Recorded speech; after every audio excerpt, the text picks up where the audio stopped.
Now we have article number 4.9 जिसमें हम पढ़ेंगे कॉशीज कंडेंसेशन टेस्ट। तो इसकी स्टेटमेंट क्या है कि if an is greater than equal to an plus 1 greater than equal to 0 तो then the series summation an from 1 to infinity.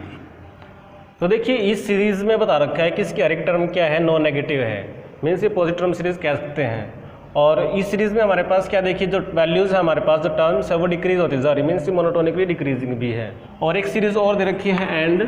The series 2 raised to power n a 2 raised to power n from 1 to infinity. इनके बारे में बता रखा है ये converge और diverge together.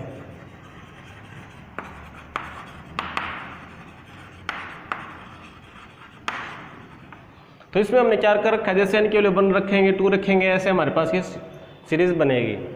तो इनको हम दिखाने के लिए कन्वर्जेंट है डाइवर्जेंट है हम क्या कर लेते हैं, इनके सीक्वेंस ऑफ पार्शियल सम ले लेते हैं। तो लेट यानी प्रूफ में हम क्या करेंगे, तो Sn तो हम मान लेते हैं इसके लिए, और दूसरी सीरीज़ के लिए मान लेते हैं sigma n be the nth partial sum of the given series respectively। तो therefore यहाँ से आप Sn देखो तो क्या आएगा, देखिए इसमें हम 1 रखेंगे 2 रखेंगे तो हमारे पास ये a1 फिर ये a2 फिर लास्ट में हमारे पास ये an। और उसमें भी देखें तो सिग्मा n हमारे पास बनेगा पहली n टर्म्स का सम। तो 1 रखेंगे तो क्या आएगा, देखिए 2 की पावर 1 2 बन गया और ये a2 रह गया, प्लस में फिर अब 2 रखेंगे तो हमारे पास बनेगा 2 की पावर 2 और ये a यहाँ पर भी 2 की पावर 2 ये सेम है। फिर ये 3 रखेंगे तो 2 की पावर 3 और ये a 2 की पावर 3। और जब हम nth टर्म की बात करेंगे तो n रखेंगे तो ये एज इट इज लिखा जाएगा 2 raised to power n और ये a 2 raised to power n। अब देखिए ये बता रखा है कि ये आपके पास क्या है, नॉन नेगेटिव, इसका मतलब ये भी मोनोटोनिकली इंक्रीजिंग और ये मोनोटोनिकली इंक्रीजिंग है। तो therefore both the sequences Sn and sigma n are monotonically increasing। तो सबसे पहले हम केस फर्स्ट लेके चलते हैं और ये मान लेते हैं जो ये वाली सीरीज है ये कन्वर्जेंट है। तो late series 2 raised to power n और a 2 raised to power n from 1 to infinity is convergent. तो देयरफॉर जो कॉरस्पॉन्डिंग सीक्वेंस है सिग्मा n वो भी क्या हो जाएगी, वो भी कन्वर्जेंट हो जाएगी फिर तो। अब देखिए जो सीक्वेंस है हमारे पास ये मोनोटोनिकली इंक्रीजिंग है और ये कन्वर्जेंट है, इसका मतलब क्या हुआ, ये बाउंडेड अबोव है। तो therefore sigma n is bounded above. तो देयरफॉर लेट कि जो सिग्मा n है वो लेस देन इक्वल टू हमने u मान लिया, जहाँ पे u इसके ऊपर बाउंड हो जाएगी for all n belongs to n। अब हमने प्रूव ये करना है जो ये वाली सीरीज है ये भी कन्वर्जेंट है, तो इसके लिए दिखाना पड़ेगा कि जो इसकी कॉरस्पॉन्डिंग सीक्वेंस बनेगी Sn वो भी हमारे पास बाउंडेड अबोव है। तो अब हम Sn लेके चलते हैं। Sn हमारे पास है a1 प्लस a2 और प्लस में an। तो हम इसको लिख देते हैं less than equal to a1 plus a2 plus a3 plus a4 plus a5 and so on. और इसकी जगह पे हम क्या लिख देते हैं a 2 raised to power k plus 1। अब देखिए ये हमने क्या लिया कि n के बाद सबसे पहले ये ऐसा कोई टर्म आती होगी तो उसको लिखा है हमने, तो लिख देते हैं where k is the least positive integer such that कि n is less than equal to 2 raised to power k plus 1। तो देयरफॉर अब जैसे ही n टेंड्स टू इन्फिनिटी होगा तो इसका मतलब क्या होगा कि k टेंड्स टू भी आपके पास क्या हो जाएगा, इन्फिनिटी। तो अब हम Sn को रीराइट करते हैं, तो Sn is less than equal to, तो देखिए a1 को तो हम ये रख लेते हैं, अब इन दो टर्म्स को इकट्ठा लिख देते हैं a2 प्लस में a3, उसके बाद a4 से लेकर के a7 तक लिख देते हैं।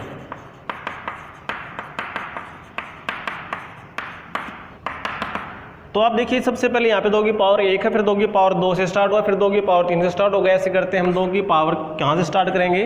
तो लास्ट में देखिए 2 की पावर k + 1 है, तो इससे पहले हमारे पास क्या है, 2 की पावर k से स्टार्ट करेंगे, तो a⁴ फिर आएगा a⁴ प्लस में 1, और करते करते लास्ट में हमारे पास लास्ट टर्म क्या बचेगी, इससे पहले वाली, मीन्स a⁴ k + 1, और इसमें से हमने 1 घटा दिया, यानी 2 की पावर 2 भी आई, उसमें से हमने 1 घटा दिया, और फिर हमारे पास नेक्स्ट ये टर्म बच जाएगी प्लस में a⁴ k + में 1। जैसे मान लीजिए ये 2 की पावर 3 है, तो ये आपके पास 8 है, और ये हमारे पास क्या बनेगा फिर 15। 2 की पावर 4 में से 1 घटाया, और ये क्या है 2 की पावर 4 दैट इज की 16, कुछ इस तरह से है। तो लेस देन इक्वल टू देखिए a1 एज इट इज़। अब हमें बता रखा है जो a3 है वो less than equal to a2 है, तो लेस देन इक्वल टू लगा दिया, और ये a2 प्लस में a2, और इसी तरह से a5 is less than equal to a4, a6 भी less than equal to a4, a7 भी less than equal to a4, तो ये a4 प्लस में a4 प्लस में a4 प्लस में a4 आ जाएगा। फिर ऐसे करते करते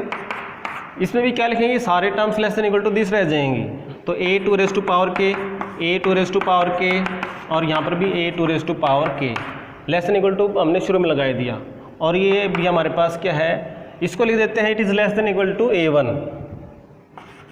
जस्ट। तो लेस देन इक्वल टू ये a1 और ये भी a1, इसको तो हम इकट्ठा कर देते हैं, तो ये हो गया 2a1 प्लस ब्रैकेट में देखिए this is equal to 2a2। अब ये क्या बना 4a4, फिर ये क्या बना, ये देखिए यहाँ पे 4 है तो ये 4 है, ऐसे ही 2 की पावर k है तो ये 2 की पावर k है, इनकी काउंटिंग करेंगे तो 2⁴ k, a⁴ k, और फिर लास्ट में जो था उसको हमने शुरू में लिख ही दिया,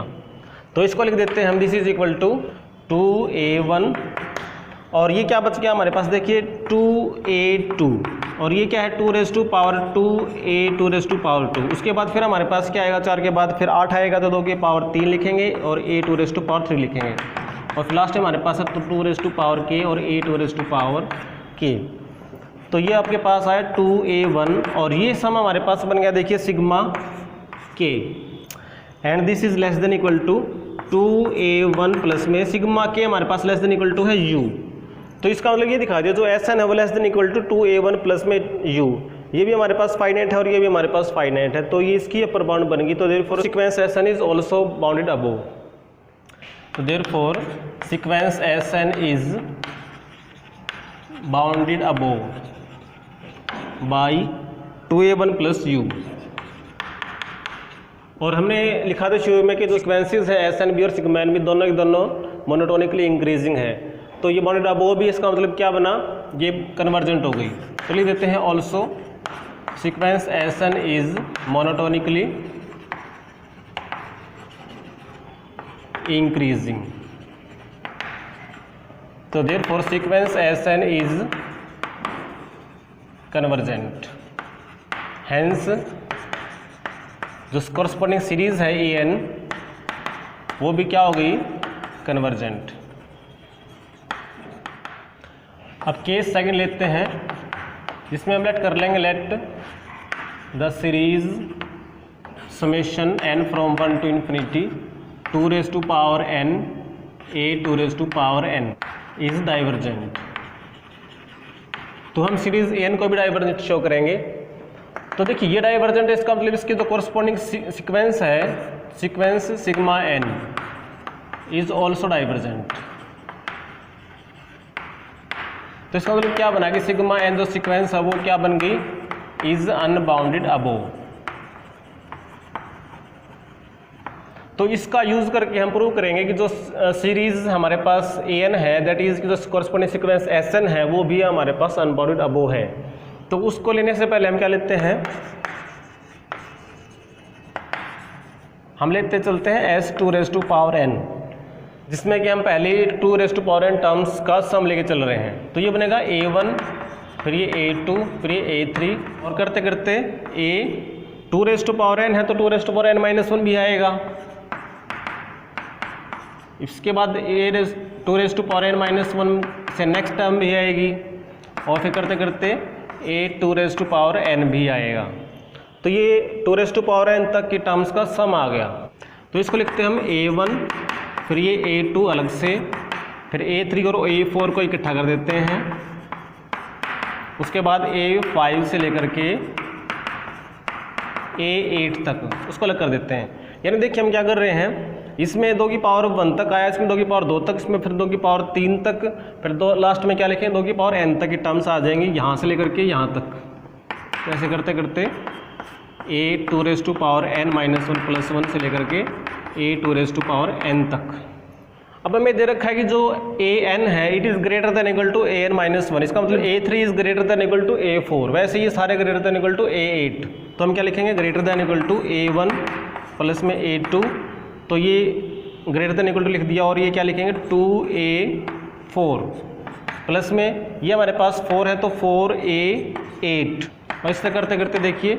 इसमें कितनी टर्म मिलेंगी हमें, जिस यहाँ पे 8 है तो हमारे पास इसमें 4 टर्म है, इसमें 2 की पावर n, तो इसमें क्या मिलेंगे 2 की पावर n माइनस 1, तो 2 raise to power n minus 1 और A2 raise to power n, इसको लिख दिया। अब इसमें देखिए यहाँ पे 4 है, यहाँ पे 2 है, 8 है तो 4 है, और इससे हाफ हाफ लिखे हुए हैं, इसका हम 2 से गुणा भाग कर लेते हैं, तो this is equal to A1, इसको 2 से गुणा और 2 से भाग कर देते हैं, तो भाग तो हमने बाहर कर दिया और अंदर हमने गुणा कर दिया, दैट इज़ 2A2। इसको लिखेंगे 4A4, दैट इज़ कि 2 raise to power 2 A2 raise to power 2। फिर इसको भी हम क्या लिखेंगे 8A8, that is 2 raise to power 3 A2 raise to power 3, और यहाँ पर क्या बन जाएगा 2 raise to power n A2 raise to power n। अब देखिए ये जो सम है हमारे पास वो क्या है, सिग्मा n है, तो this is equal to A1 plus में हाफ ऑफ सिग्मा n। अब देखिए जो सिग्मा n जो सीक्वेंस है वो अनबाउंडेड अबो है, इसका मतलब इसमें ऐड किया A1, इसका मतलब जो S2 है जो सीक्वेंस बनी वो भी हमारे पास क्या होगी अनबाउंडेड अबो। तो therefore sequence S2 raise to power n is also unbounded above. तो बट जो sequence S2 raise to power n है is a subsequence of sequence Sn, क्योंकि इसमें तो कंटिन्यू 1 2 3 4 सारे आएंगे, इसमें 2 raise to power n type, यानी कि पहले जैसे 2 रेज़ टू पावर 1 तक की टर्म्स का सम आया, 2 रेज़ टू पावर 2 यानी 4 तक का, फिर जैसे 8 तक का, फिर 16 तक का, इसमें यानी कि बीच में कुछ टर्म्स हमारे पास गायब हो रही हैं। इसका मतलब ये जो सीक्वेंस है ये इस सीक्वेंस की सब सीक्वेंस है, और यही आपके पास अनबाउंडेड अबो है तो ये भी अनबाउंडेड अबो हो जाएगी। तो therefore sequence Sn is also unbounded above, और ये हमारे पास मोनोटोनिकली इंक्रीजिंग भी है, sequence Sn is monotonically increasing, तो therefore sequence Sn is divergent. अभी डाइवर्जेंट है तो कोरस्पॉन्डिंग सीरीज है n from 1 to infinity is divergent,